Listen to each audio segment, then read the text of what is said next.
Little truths in sunlight, you ain't heard them yet. Linda's Curiosity Corner. Come on, come on. Spring and summer wonder. Come on, come on. What do we do that? What do we do? Linda's Curiosity Corner. Right in the sun. Ooh. Maple tape and picnic place, lemonade in plastic cups, fireflies on the porch rail and the thunder rolling up. She tells you where it came from and why it still feels right. Old stories in the warm air make the whole day shine. Look at the blossom line, look at the table set. Little juicy sunlight, you ain't heard them yet. Linda's Curiosity Corner. Come on, come on. Spring and summer wonder. Come on, come on. Why do we do that? Why do we do that? Linda's Curiosity Corner. Right in the sun. Past and present dancing side by side in view. A little question blooms and the answer blooms too. From the first petals to the long hot afternoon, Linda turns the season into something you can hold. Linda's Curiosity Corner. Come on, come on. Spring and summer wonder. Come on. Yay! All right. Well, welcome Oh, everyone. This is Linda. And if you're curious about anything, we try to fill that need of funny, curious things and just facts, fun facts and trivia. And Father's Day is tomorrow. But yet, Mary, as you were saying earlier, yes, on Mother's Day, if you gave your mother a vacuum cleaner for a holiday gift, that would not go over too well. I remember one time for Christmas when I was a teenager, we gave mom like a frying pan and I can't remember what else, but all this. And my mom was always very stoic. Well, she started crying, and we had never seen my mom cry before. She said, "You don't even think of me as a person. You only think of me as part of the house." So after that, we never ever gave her anything for the house. Everything was for her and something special. Who wants to get a frying pan for Christmas? And same with on Mother's Day. But it's true, on Father's Day, all the ads are for tools. But again, giving your father a lawnmower for Father's or Day. the go-to gift for kids is a tie. That's true. A tie. Yeah. Oh gosh, it was funny. I was rearranging the spare bedroom, which we have really as a storage room, and like an extra closet. And Ron has so many ties because he always dressed in suits for work. Um, and I can't remember the last time he wore a tie.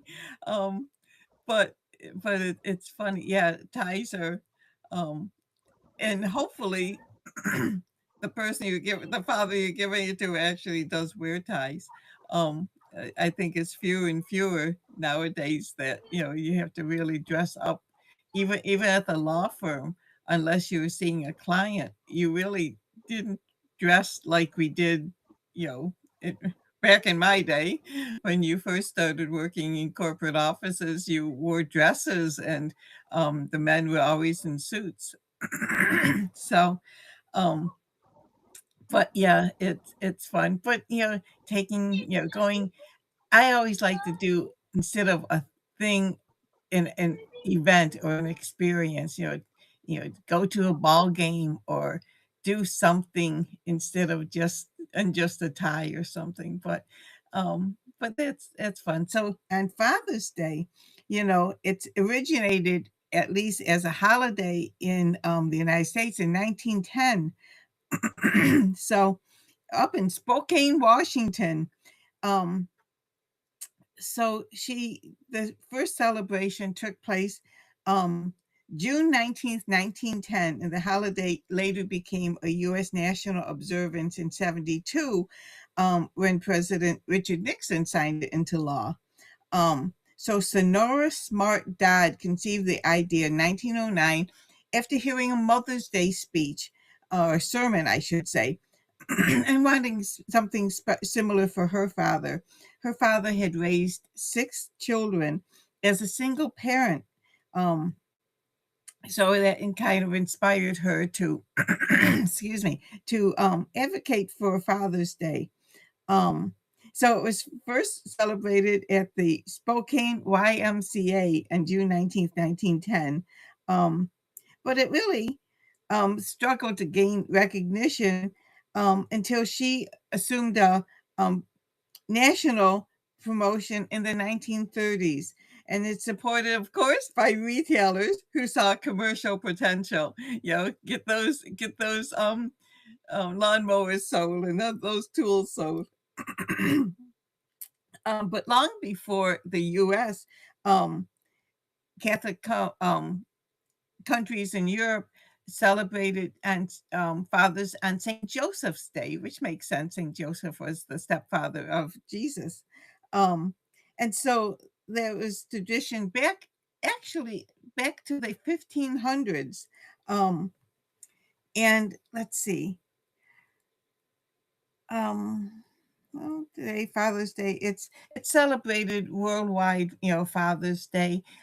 Different days, of course, throughout, different countries. But it's just it's good to, celebrate fathers, give them a special day. And I'm sure the tie industry appreciates that. Um, but it's good. I lost my dad, number of how many years ago? 2009. Actually, my father passed away. Um, but he was a really neat guy. So um, I don't remember actually giving him ties for Father's Day because I don't think he wore ties. He was other than, well, I shouldn't say that because my dad would always, if he left the house, he would almost always have to have a clean white shirt. Even when my parents would go to the ballpark to watch a game, he would wear um, a, a white shirt. I can't remember if he must have always wore a tie. Um, that's funny. I remember that one time, Dad was a he bled very easily, and he fell and he cut himself, and he actually called an ambulance himself. But insisted on putting a clean shirt on before he got into the ambulance. Um, and so my poor mom came home and, um, and he was, so he had, but he always had to be dressed just right. So that's one of my memories of my dad. So That's the one thing, couple different things that are interesting to me is that uh, you used to see old videos of like people going to the airport and suit and tie, hat, yep, girls. And anytime you left the house to be in public, you always dressed appropriately. always, yes, And yes. now it's like people get out of bed, don't even change their clothes and go I out know, for and they're trying to change that, but it's funny. When my it's not funny, but it is funny if you knew my dad of how he was such a stickler for always dressing. And when he wasn't feeling well and he laid down on the couch and could they my brother could not he came over and they couldn't revive him, so they got him to the called an ambulance and got him to the hospital, but he was in his pajamas. And we just left. He said he would have been so upset to know that he left the house not in a clean white shirt, but in his pajamas. He would have been mortified. So, but it's just fathers are so important, and yes, a single mother, struggling alone, along. It's heartbreaking, but sometimes you don't realize the importance, especially with daughters. Yes, especially also with sons. It's their father figure, their father in the home is so important. Um, my dad was a TV repairman, and but he also on Saturdays we would travel all over the place because he tuned organs for churches. So we would just go on these adventures, who knows where. I mean, obviously it was just around the Buffalo area, but to me, like as a 10-year-old, going, way out. We lived in South Buffalo, and then we would go way out to Tonawanda, where my husband is from. Mind you, this is like 20 minutes away, but it just seemed, and so we would just go to all these churches all over, and he would tune organs, which is really cool. So And now that job is far and few in between. well, even TV repair, you don't repair TVs anymore. Everything is just, you just toss it and buy a new one. Back then, it was all these, these tubes and all kinds of things that could be repaired and replaced, and that's what he did. So, Yeah. that was, and he was also a World War II vet, and would be in the VFW drill team, and they were the ones we would go to every parade. We would go to supermarket grand openings, and they would have um, the veterans, and they were the ones that would throw the rifles up in the air and catch them and do all this fancy passing back. It was really really cool. Well, they were obviously when I was young, and they were much younger too. So, but that was one of my memories, going places with dad. So that's that's cool. So so enjoy your father, um, and on Father's Day, and make it special. Make it a special day. Um, so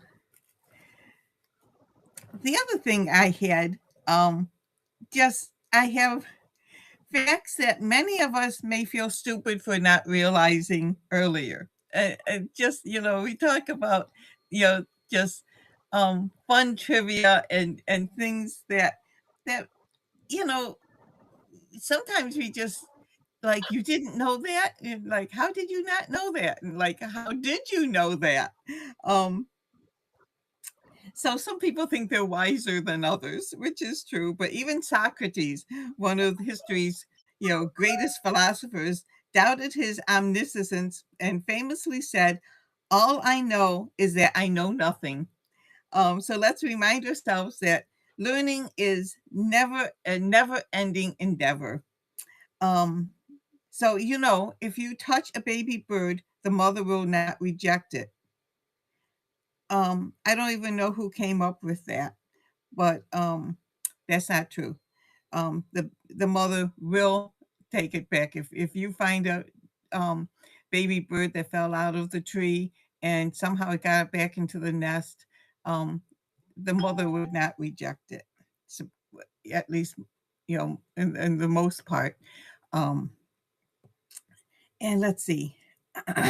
Oh, and this is something really important. So 911 operators have no clue where you are instantly unless you're on a landline. So you have to say where you are. If you're calling from your cell phone, um, so in movies, they'll just call 911, and they'll be instantly sending somebody to help. So if you ever call 911 from your cell phone, give them where you are. Give them directions to where you are, because Well, and that's excuse, why law enforcement's been doing a whole bunch of PSA announcements all over social media, uh-huh, teaching kids to keep track of mile markers on roads. Oh, that's smart. That's So that smart. way you know where you are. Yes, yes. Because, you watch TV or a movie and it just seems like it's instantaneous. Back, I guess, when you had landlines, they could trace it Yeah. somehow. But nowadays, with cells, they can't. So that's a trivia that is could be a lifesaver. Um, let's see. Most cats are super lactose intolerant. So drinking milk is really bad for them. Sometimes maybe if they grew up right in the barn, and have, the milk right from the cow, maybe. But I know my cats were always lactose intolerant. We never gave them milk, only water. Um, so that's that's something that could help. Don't assume that a cat would just have a bowl of milk. Let's see. Oh, this one is interesting. Words that are spelled the same but pronounced with emphasis on different syllables is actually indicative of the part of speech it is. Excuse me. Sorry. If you stress the first syllable, it's a noun. If you stress the last syllable, it's a verb. So contract and contract. The former is the noun. Sign this contract. Um, Whereas the latter is a verb. The muscles contract. So see, it's the same word, contract and contract, but they're spelled the same, but you emphasize the same record, same with record and record, and address and address, impact and impact, object and object, and a few others. Now, and I never realized that the if you have contract, it's a noun. Contract, it's a verb. If you think about it, of course, as it's used, it makes sense. But that's something that, like, how did you not know that? You know, um, because Because it you was never. very rarely just get the word, you have that sentence to go with it, so you're not even thinking about it, which is why the Yeah, English language is one of the hardest languages to learn. yeah. It's because they're all spelled exactly the same, but they mean completely different things. This was fun. A fun fact here. It's never mentioned that Humpty Dumpty was an egg. If you have Humpty Dumpty sat on the wall, Humpty Dumpty had a great fall. All the king's horses and all the king's men couldn't put Humpty Dumpty back together again. It never says that he's an egg. But yet, in the pictures, you always think of Humpty Dumpty as this egg shaped being. But how about that? um, Covered bridges. We were in Vermont, and my girlfriend and I, we had the GPS on because we were going to a specific place in Maine, but we kept seeing there's a covered bridge. So we would get out of, we turn and go through, this covered bridge because it was there. Um, and there was a really old basic GPS. Well, it wasn't. It was new at the time when GPS, for your cars first came out. But covered bridges were designed with roofs to protect and preserve the wooden structure, from the elements. So without the cover, they last about 20 years, but when a covered bridge can last up to 100 years. And they're not built that way to look charming. They're really there for a practical reason to preserve the wood on the wooden bridge. But they have, lasted so long, and they are charming. And so we had a fun time seeing covered bridges, because we don't have those in New York State, but in Vermont, they were just very picturesque. Um, so let's see. So if you tell somebody or talk about somebody that they're antisocial, that means you're hostile or harmful to organized society, um, as in being marked by behavior deviating sharply from the social norm. So antisocial, it's different. It's asocial is rejecting or lacking the capacity for social interaction. So if you say somebody's antisocial, that you're using the wrong term. That if they just want to be left alone, they're asocial. Antisocial means they're hostile towards civilization. Um, so I thought that was a good. You didn't know that. No, I didn't know that. Um, okay, here's one.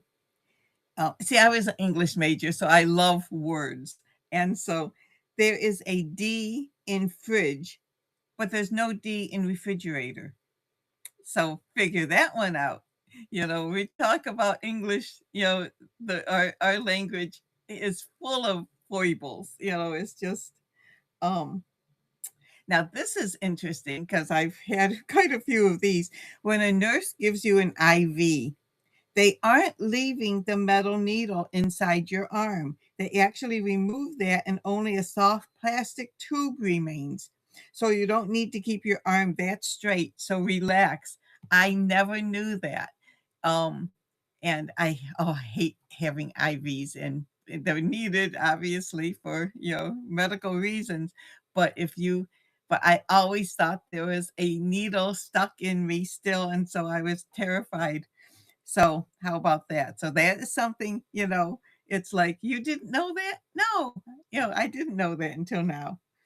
Um, here's another crazy fact. You don't actually bite down on something. You bite up because it's your lower jaw that bites, that comes up. So your whole face doesn't come down, your jaw comes up. So this one I just thought was so funny. You know, you know, one little piggy, you have it on your fingers, you know, the little piggy did not go to market for shopping. so so think on that. That poor little when I can't remember all the different Mary, maybe with kids you remember this little piggy had One roast went beef. to the market. Yeah. This little piggy went to the market. This little piggy stayed Stayed home. home. This little piggy had roast beef. This little piggy had none, and this little piggy went wee wee wee all the way home. Hate So to the break it. basic thing is that the wee went home is the one that went to the market and got saved and ran home. Yes, yes, So but he figured that out. but the little piggy didn't go to the market for shopping. So I hate to break it to anyone why they went to the market. So, um, oh, this is fun because I have a friend that loves coconut milk. Coconut milk is not the liquid inside the coconut, that's coconut water. Coconut milk comes from the white flesh inside. The white flesh is pulped or diced and left to soak in warm water. The pulp is then squeezed through a cloth, giving you the coconut milk. My dad was in the South Pacific during World War II. He was a navigator in the Air Force. And as a kid, he would, I don't know why, but he did it quite often. I mean, not all the time, but bring home coconut. And then they take a nail and a hammer and tap the coconut and like break it in half. Well, tap it first and get the coconut water out, and then um, open it up. I don't remember exactly why, but it was something that they would do during the war because they would, have coconut, being over in the South Pacific. But I just remember now, I don't even remember the last time I saw a whole coconut in any supermarket. But back then, um, I just remember Dad bringing home coconuts, and um, I don't remember if we drank the coconut water or what we did with the coconut meat. Um, but so nowadays, if you have coconut milk, that's where it comes from. Okay, a couple other crazy facts here. Um, the words laser and scuba are actually acronyms. They stand laser is light amplification by stimulated emission of radiation, and scuba is self-contained underwater breathing apparatus. Scuba. So I thought Which is that a was noun and a verb. what's that? Scuba is a noun and a verb. Yes, yes, and an acronym all at once. So let's see. Um, just a couple other things here. Now this fact, when I read this, it actually changed the way I was doing things. Cold water cleans just as well as warm water does. When using modern detergent, clothes will be equally clean whether in warm or cold water. This one major difference. Warm water uses much more energy. About 75% of the energy used for a load of laundry comes from warming the water. I have switched to using cold water when I'm doing, and everything's coming out just fine. So so see, these some of these trivia things, I now know about the IVs. I know about, using cold water, and I actually switched to that. And The only difference is you want to make sure if you do use cold water to use cold water detergent, and it's not for a cleaning thing. It's a detergent breakdown thing. Some detergents don't break down in cold water. yes, yeah. Well, mine so far has. So here's the last one for today, which I thought was very interesting. There are more stars in the universe than grains of sand on Earth. How about that? That's kind of mind blowing. There are more stars in the universe than grains of sand on Earth. Wow.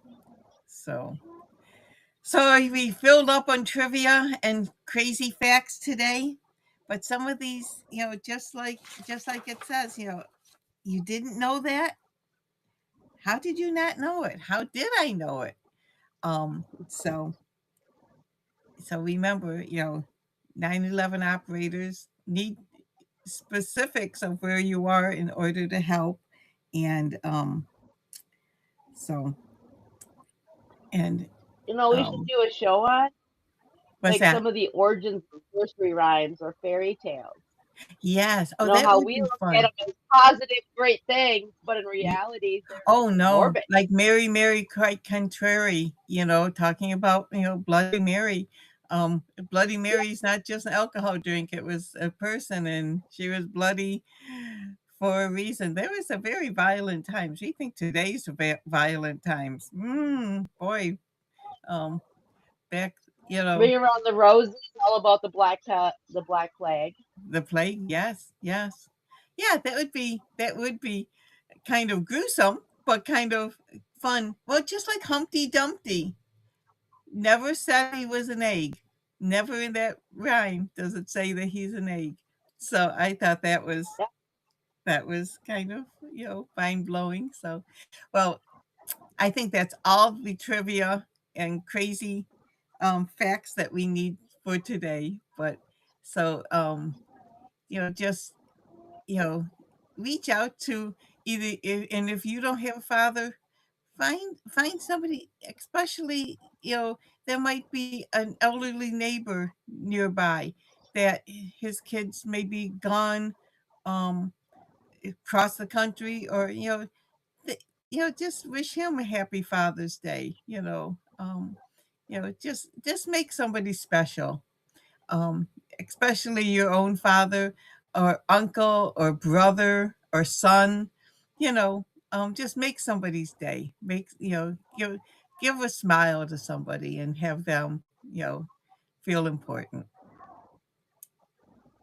With that, thanks, Mary, for setting up the call. Appreciate it.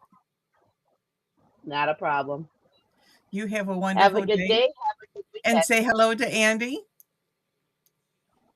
Or no, I you're not will. giving him you're not giving him a hammer and nails or anything tool related for Father's Day, I hope. No, we're putting brakes on the car. Oh. Uh, well, I'm hopefully working he'll this be, weekend. yeah, okay. Have a wonderful day. He's the assistant, so. Yes. uh, Take care. Bye bye.